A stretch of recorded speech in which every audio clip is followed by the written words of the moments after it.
Halo sahabat remaja, kembali lagi bersama saya Raditya Arya di podcast FRPAN. Nah, pada podcast kali ini kita kedatangan bintang tamu atau narasumber yang sangat berkompeten dalam bidangnya, yaitu Bapak Agung Mudite. Nah, beliau dari mana dan beliau siapa? Silakan langsung Pak Agung bisa perkenalkan diri.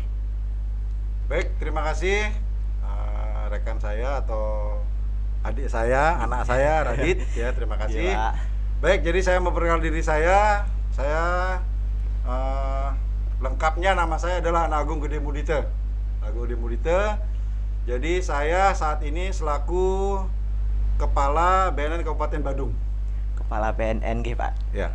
Sementara karena belum didefinisikan masih menjadi pelaksana tugas atau PLT. Oke. Ya. Untuk BNN Kabupaten Bandung sendiri ini apa sih sebenarnya Pak tugas dan fungsi dari BNN itu sendiri? Nih. Baik, jadi tugas dan fungsi dari BNN itu salah satunya adalah membina hubungan kerja kepada masyarakat, ya, baik masyarakat itu kerjasama di bidang pendidikan masalah narkotika, kemudian kepada instansi pemerintah.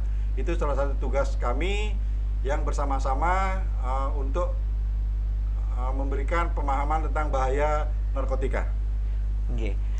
Untuk BNN Kabupaten Bandung sendiri, apakah telah memiliki program nih Pak yang berhubungan dengan remaja khususnya Pak? Kan kita sebagai kalangan remaja ini saat ini begitu rawan dalam penyalahgunaan narkoba. Apa dari BNN Kabupaten Bandung telah memiliki program khusus untuk penyalahgunaan narkoba pada kalangan remaja tersebut nih Pak?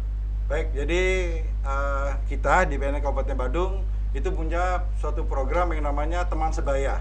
Teman Sebaya. Oh, okay. Kemudian ada juga program kepada anak-anak sekolah, murid-murid sekolah, ya, baik itu dari tingkat SD, SMP maupun SMA.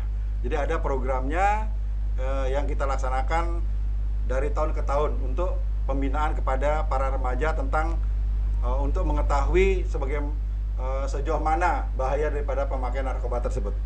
Nah, tadi kan Bapak sempat menjelaskan mengenai adanya program Teman Sebaya dari BNN nih Pak. Mungkin bisa dijelaskan kepada sahabat remaja di rumah, apa sih sebenarnya program Teman Sebaya itu? Mungkin teman-teman yang di rumah lagi penasaran apa Teman Sebaya itu. Baik, jadi program Teman Sebaya itu adalah suatu program kita memberikan pembinaan kepada para remaja, ya, pada usia remaja, ya. Itu tentang bagaimana sih bahayanya kalau kita mengkonsumsi narkoba. Kemudian apa efek daripada kalau kita pemakaian narkoba itu. Itu salah satu program yang kita laksanakan. Oh nggih, becik nih Pak nggih. Tapi saya masih bertanya nih Pak. Kenapa sih orang-orang itu menganggap bahwa remaja itu paling rentan dalam penyalahgunaan narkoba nih Pak? Ya, betul. Jadi gini. Jadi para remaja saat ini mereka itu kenapa memakai narkoba? Salah satu alasannya adalah tidak keren katanya kalau tidak memakai narkoba. Nah itu, jadi kurang pede dalam pergaulan. Nah itu salah satu. Jadi kenapa remaja tersebut memakai narkoba itu? Padahal kalau memakai narkoba itu sungguh sangat-sangat merugikan, ya. Baik di tubuh kita sendiri, kesehatan kita, kemudian di lingkungan kita, terutama di lingkungan keluarga, itu sangat merugikan. Ya, kenapa?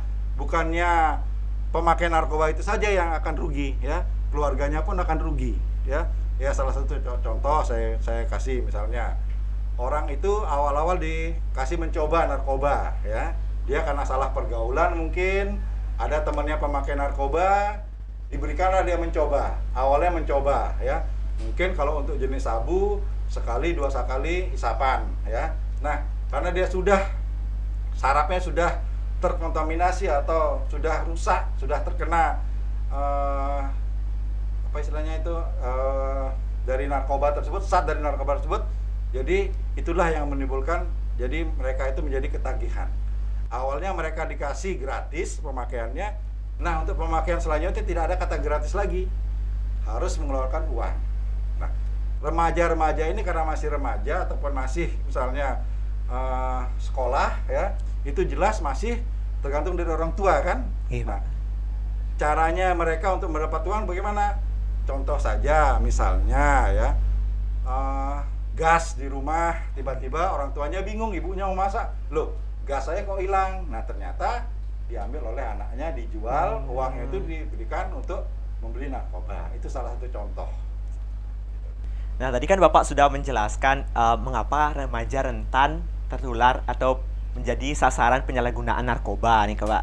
Nah, sekarang kita sebagai remaja bagaimana kita menyadari bahwa narkoba itu berbahaya, Pak? Kadang kita masih dalam lingkungan pergaulan, kadang kan mengikut teman, masih masa-masanya bergaul dengan teman, kita mudah terpengaruh oleh orang lain, Kak. Pak, maksudnya kita kan ini diajak temannya untuk ini lo keren.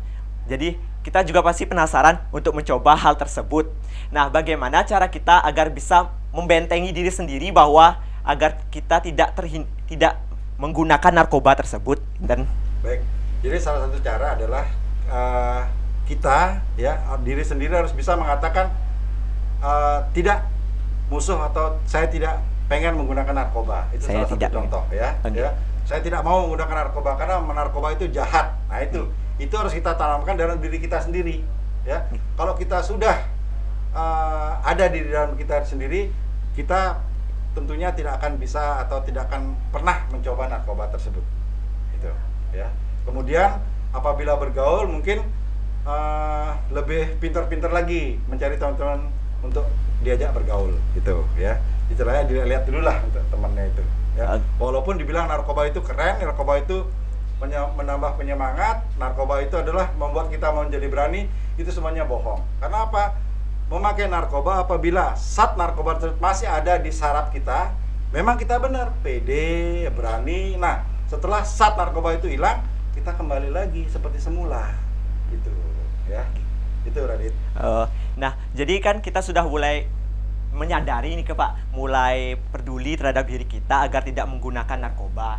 Nah, Betul. jadi bagaimana cara kita untuk mengetahui bahwa sesuatu tersebut narkoba atau tidak, Pak? Apalagi kita diberikan oleh orang-orang yang tidak kenal, misalnya berupa makanan atau apa itu, narkoba atau bukan? Bagaimana cara membedakan hal tersebut nih, Pak? Mungkin. Ya. Jadi gini, memang kalau kita orang awam tidak tahu kita, kan? Kalau orang awam mungkin tidak tahu. Jadi saya kasih contoh saja salah satu, misalnya di minuman. Di minuman. Ya, di minuman beralkohol ini lah. Kita bilang lah, anak-anak muda kan biasanya apa namanya ngetren juga dengan minuman beralkohol kan itu. Okay. Nah, salah satu cirinya ya. Secara kasat mata aja kita lihat itu kalau di obat tersebut ya narkoba itu kalau dimasukkan di dalam minuman yang beralkohol itu pasti akan menimbulkan gelembung dia. Menimbulkan Dari dasar gelas atau apa itu akan menimbulkan gelembung, atau di dasar botol itu ada cirinya biasanya menggelembung. Nah, itu kita patut curiga apakah minuman ini tidak berisi narkoba atau tidak. Itu salah satu ciri-ciri yang bisa kita lihat. Gitu. Nah, untuk kita sendiri kan biasanya peduli terhadap lingkungan kan Kak, Pak, maksudnya kita melihat lingkungan di sekitar kita, apakah ada nggak orang yang menyalahgunakan narkoba gitu. Jadi kita bingung, apakah ada ciri-ciri dari orang yang menggunakan narkoba tersebut, Pak? Nah, betul. Ya kalau kita orang awam saja ya, jadi beberapa ciri-ciri kalau orang sudah pemakai narkoba itu tadinya dia ceria. Ya. Tadinya dia ceria pemakai sebelum memakai narkoba. Nah, setelah mulai memakai narkoba itu dia mulai agak muram ya, agak malas ke lingkungan, malas bekerja. Nah, itu. Kemudian di fisiknya pun perubahan ya. Dari dulunya dia siteng atau kelihatan keren, orang yang sudah memakai narkoba itu ciri-cirinya mungkin bisa kita lihat dari badannya kok bisa kering, menyusut. Nah, itu salah satu cirinya. Oh, gitu. Ada nggak efek sampingnya Pak dari penggunaan narkoba tersebut, Pak? Bisa merusak organ tubuh atau apa gitu Pak kalau berkelanjutan menggunakan narkoba tersebut? Betul ya. Jadi efek daripada penggunaan narkoba itu ya tadi seperti saya sampaikan tadi ya. Jadi berakibat atau efeknya kelihatan di tubuh. Ya, di tubuh kita tadinya kita siteng ya, jadi kita kurus, tadinya kelihatan ganteng ya, muka mulai kelihatan peot ya, gigi mulai teropos. Nah, itu. Kulit kering, nah itu ya, itu ciri-cirinya. Kemudian dia menutup diri biasanya kalau orang pemakai narkoba itu. Tadinya dia ceria ya, enak lah dengan teman-temannya bergaul, tiba-tiba kok orang ini pendiam, males. Nah itu salah satu ciri-ciri yang patut kita curigai bahwa orang tersebut adalah mengkonsumsi narkoba gitu. Oke. Nah kan teman-teman sahabat remaja semuanya, sangat bahaya narkoba itu. Bahkan ada dampak-dampak buruk yang dapat ditimbulkan dari penggunaan narkoba tersebut. Nah lantas Pak, bagaimana jika orang yang telah positif menggunakan narkoba tersebut? Apa yang dapat kita lakukan terhadap orang tersebut? Tindak apa yang dapat kita lakukan?